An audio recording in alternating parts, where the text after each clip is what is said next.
She even has the gall to call herself Lisa R. Who does she think she is? Or could she be hiding something? To make matters worse, she's a natural at lacrosse. She's only a beginner, and yet she's already on par with me. I simply cannot stand her. I see how truly fascinating. Ferris, Sister Sublime, how would you feel about introducing me to her?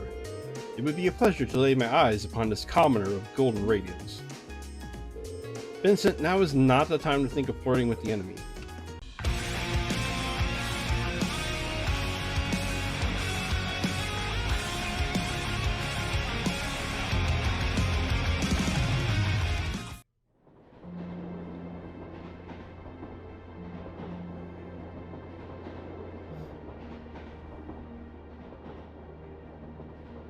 She's asleep again. You don't think she's faking it, do you? No. Judging by her breathing, I believe she really is asleep. Well, it sounds like Group B turned out to be a complete disaster. If she had to deal with them, then come back here on the same day, I'll bet she's totally spent. Yeah, good point. Anyone would be exhausted trying to sort that out. It's hard to imagine her actually working hard, though, considering her usual attitude. It does seem as though she's genuinely looking out for us, however. So, this is how our first field study trip comes to an end, huh? I think I might have an idea now as to why we're here, though. I had the same thought. Testing the Arcus is clearly a big reason for coming here, but it's not the only reason.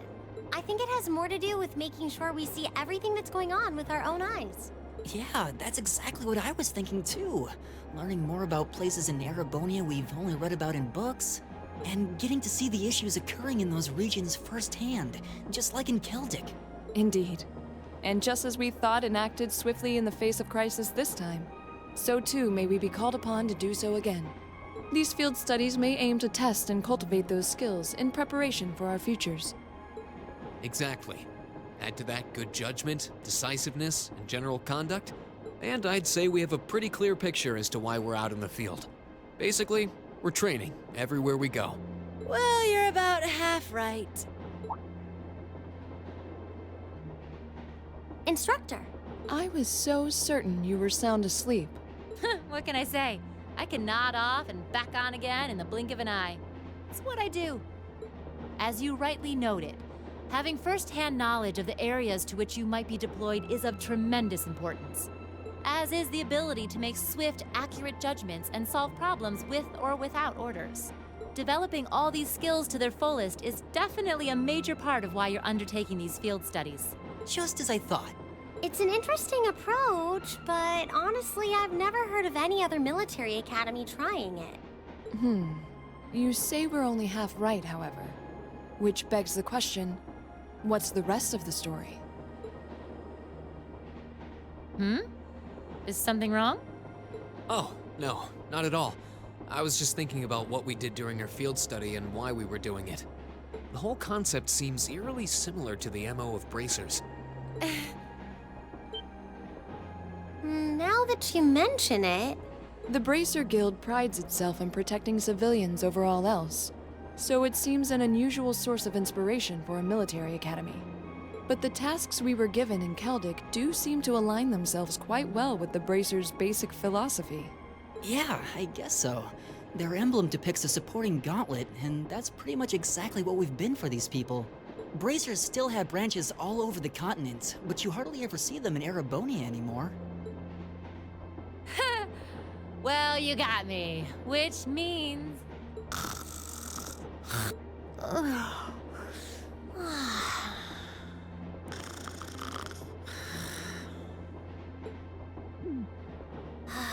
How are we ever supposed to take her seriously when she says things like that, then conspicuously falls asleep? Well, whether or not we did in fact get her, it still seems like bracers are somehow related to our activities here. Not that Instructor Sarah is likely to come clean about our involvement anytime soon. I suppose until she does, all we can do is prepare ourselves in body and mind for our next field study. Yeah. Is there something else bothering you? Oh, no, it's just... Well, we've been in the same class for a month now, and this whole time I've been kind of keeping you in the dark. What do you mean? You aren't referring to the issue regarding your swordsmanship, I take it? No, it's not that. It's something I've been hiding from you all this time. Regarding my social class. What? Are you saying your family... Yeah, I dodged the question when Machias asked. But technically, I come from a family of nobles. My hometown is Ymir, in the northern mountains. I'm the son of its ruler, Baron Schwarzer. You're from Ymir? Schwarzer. Now that you mention it, I have heard the name before. An honorable family, closely tied with the imperial family themselves, despite being headed by a mere baron. I never would have imagined you might be the son of a noble too. I wouldn't have expected you to. I don't act like one. My dad and mom are both quite easygoing individuals. They don't behave like your typical nobles at all.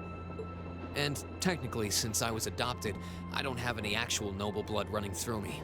I'm upper class in name only. So, you... Sounds like you've got your own issues to deal with, just like the rest of us, huh? I don't think of it as a big deal, and I don't want you to think of it as one either. I just didn't want to keep it a secret any longer. After everything we've been through these past few days, I owe you guys that much. I mean, you're all going to be a major part of my life from here on out. It's only fair to share as much as I can with you, right? I don't know what to say. You consider us to be major parts of your life? I consider you to be Laura. Wow.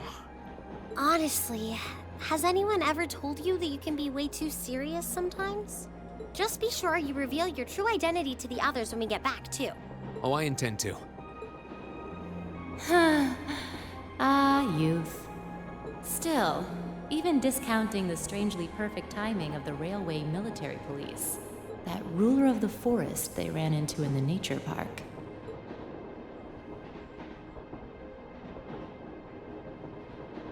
Seems to be a harbinger of something big happening behind the scenes.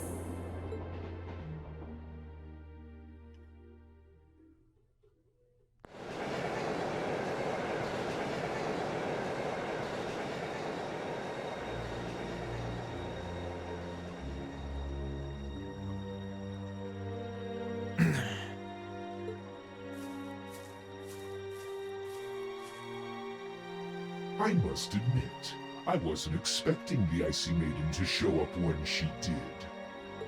We may need to adjust our plans to compensate for this interference. That won't be necessary.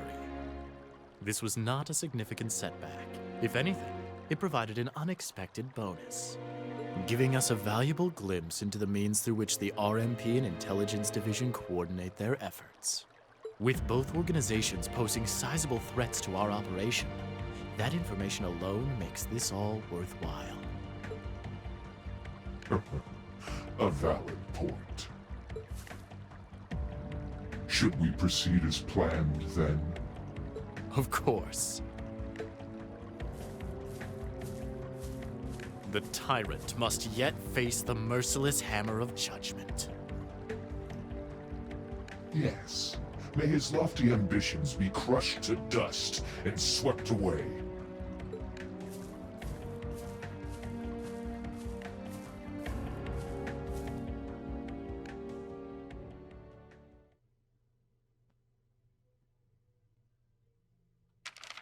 Ooh, you're moving up in the world.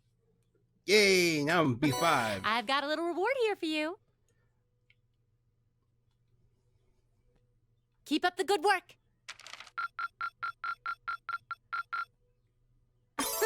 Good showing, everyone.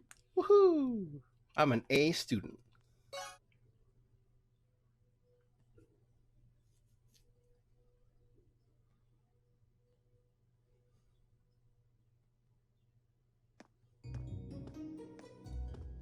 Late May.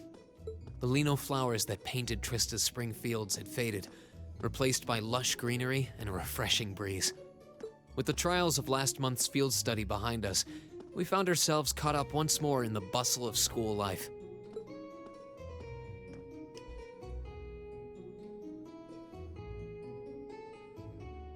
Both our combat training and academic studies continued to become more and more demanding. But May also heralded the beginning of specialist classes, more befitting a military academy.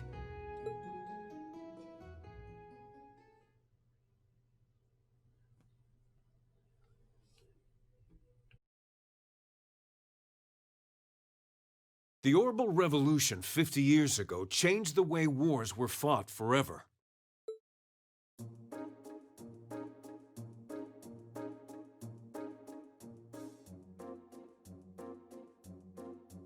There are a number of reasons for this fundamental change, but 4 factors in particular that I would argue to be the most important.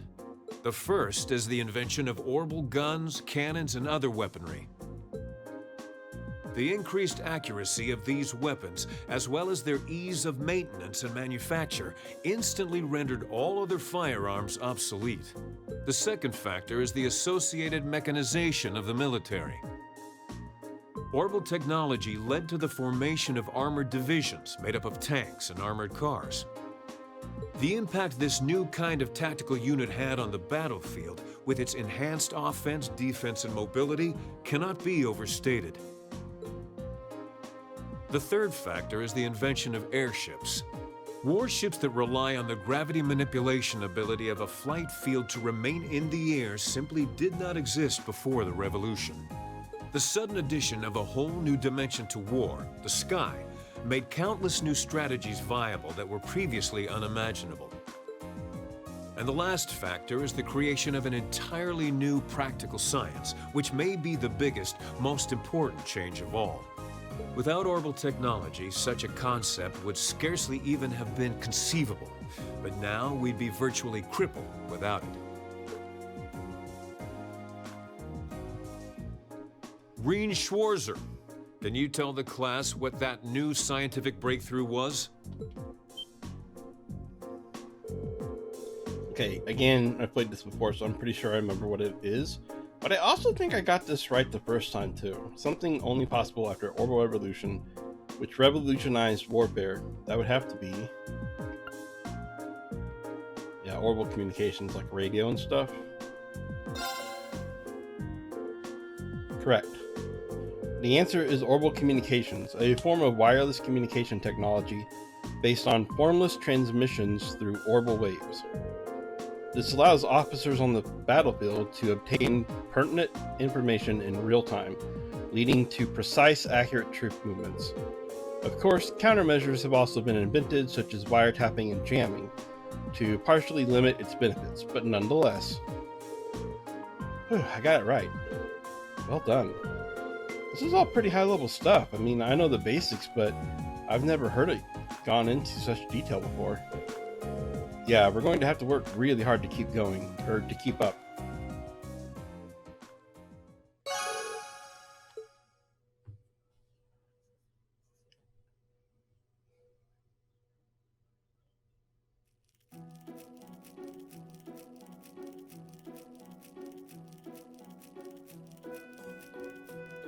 Why did Lady Laura have to be placed in a class like that? I was truly looking forward to studying alongside her. Is that girl next to her not the one who scored the highest on the entrance exam? I believe so, though I also hear she's a mere commoner. There's something about that silvered-haired girl that I find oddly soothing. I wonder if she'd let me stroke her hair if I were to ask nicely. That's quite enough idle chatter. We are members of Class 1. We are above such droll behavior. As well, we cannot allow ourselves to be bettered by that rabble, even in something as insignificant as the culinary arts. Of course not. I'm so accustomed to our chef doing all of the cooking, however, that I must admit I'm finding this all rather challenging. Could they make it a little less obvious they're talking about us? I mean, seriously. It stands to reason they'd be curious about our class.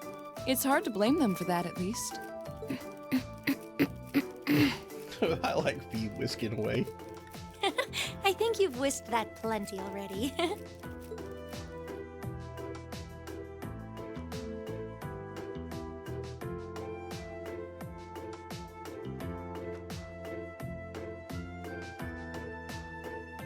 feel like I'm finally getting the hang of using an orbital computer. Likewise. I was lost at first, but it's slowly beginning to make more sense. Well, it is cutting-edge technology here in Erebonia, so I think most people are confused until they've gotten used to it. Machias and Eustace both picked it up surprisingly quickly, though. Yeah, but academics are their thing. And I'm pretty sure Machias has been interested in computers for a while, too. Eustace also seems to get the hang of things far quicker than most people, even if he's not interested in them at all. Which probably just adds insult to injury for Machias. I'll bet. I hear they were really butting heads during last month's field study. They were. At one point, things almost took a violent turn. We were able to hold them back, but I don't think we could have kept them under control for long if Instructor Sarah hadn't arrived. We really need to do something about them, but I have no idea what. I don't either, but you're right. This has gone on for way too long as it is. It needs to stop. Rein Schwarzer. Huh? Isn't he from Class 1? Patrick, is it? That is correct. My full name is Patrick T. Higharms. I don't believe I need to say anything more than that. Because the T stands for Theodore. I don't know. I just felt like that. Patrick Theodore. That sounds right. What? So, you're from the Higharms family. Are they prestigious? About as prestigious as they come. The Higharmses are one of the 4 great houses. Though they're slightly lower in rank than the Albareas. I'm sorry. I meant no offense. It doesn't matter. I didn't come here to talk to commoners or foreigners. I came to bring gladsome tidings to you, Rein Schwarzer. I am generously extending you welcome to make use of the accommodations on the 3rd floor of the Student Union building. You mean... The 3rd floor? That's where the Nobles Salon is, right? Your father may be a mere baron, but that still makes you a noble. And though you've had the misfortune of sharing a class with this riffraff, I have decided to use my good name as a member of the Higharms family to afford you the privilege of joining us. I do hope you appreciate it. Well... how can I turn him down politely? This hardly strikes me as the best place to be recruiting new members.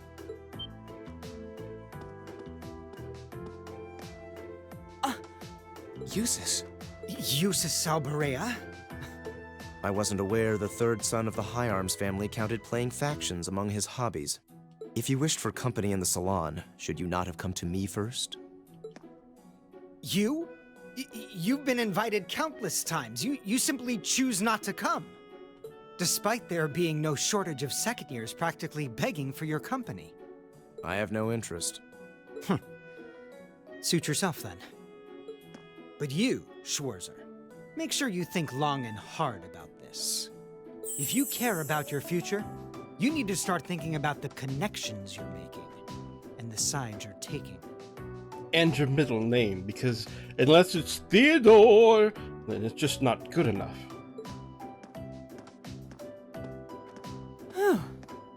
He's certainly not shy. No, he's not. I wasn't sure how to turn him down either. Thanks for stepping in, Eustace. I wasn't trying to help you. But I did cause you some trouble during last month's field study, so... no. That's all. Last month's field study? Is he... Yeah. I think he means the run-in we had with the Provincial Army. Ah, so he feels partially responsible for his family's actions then. He must have been looking for a way to apologize to you. Huh. I guess he has a nice side after all.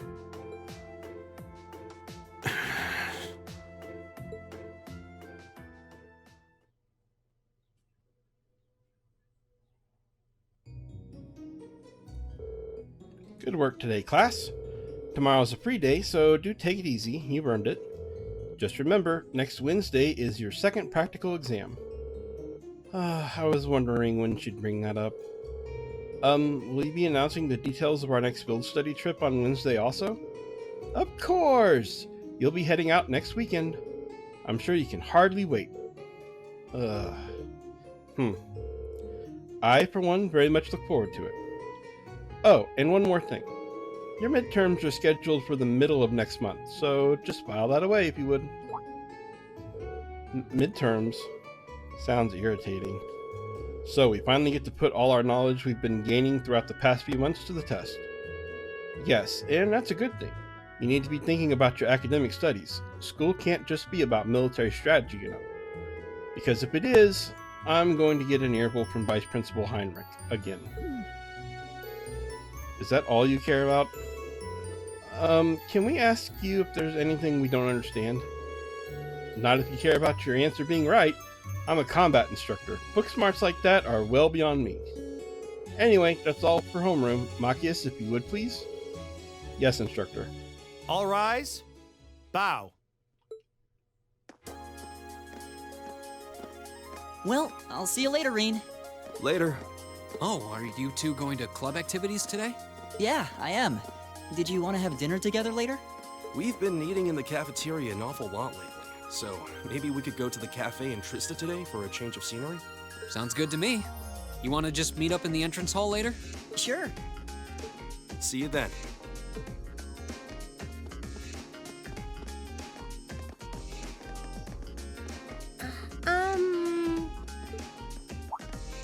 Oh, hi, Elisa. Are you off to club practice too? Oh, no, not today. What is it? Is there something you wanted to ask me? It's nothing. I'll see you later. What was that all about? Did you do something else to upset her? Not that I'm aware of.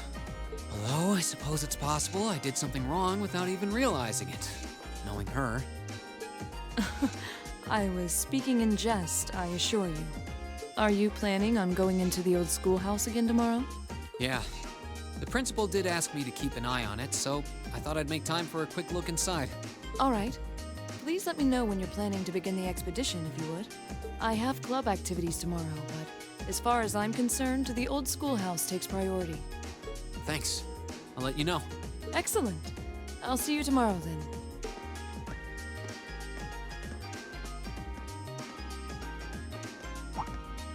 You're in the chess club, aren't you, Machias? Or are you planning on studying in the library?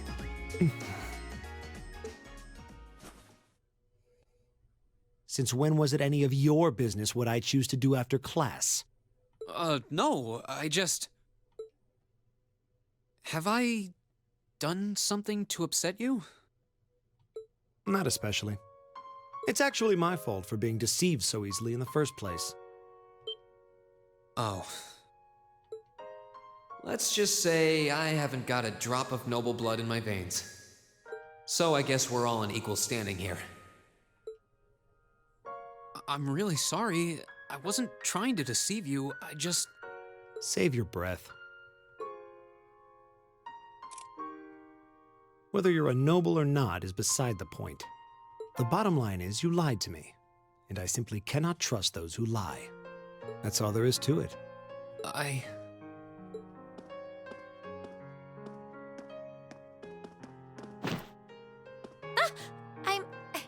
sorry.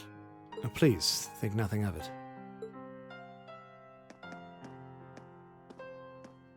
Oh, am I intruding? Oh, no. Not at all. Did you need something?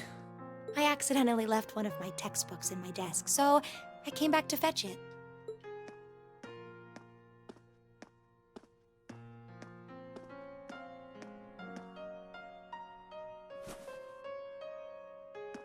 Ah, here it is.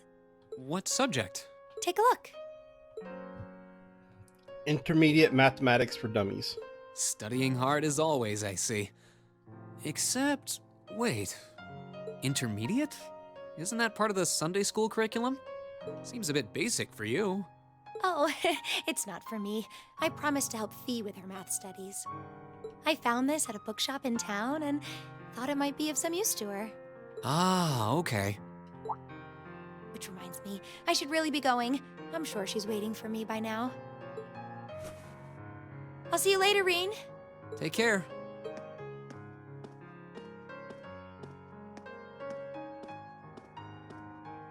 And don't worry. Huh? I'm sure Machias doesn't hate you or anything. If you can find some way of making him realize how you feel, I'm sure he'll understand. It's just getting through to him that might be tough. Yeah.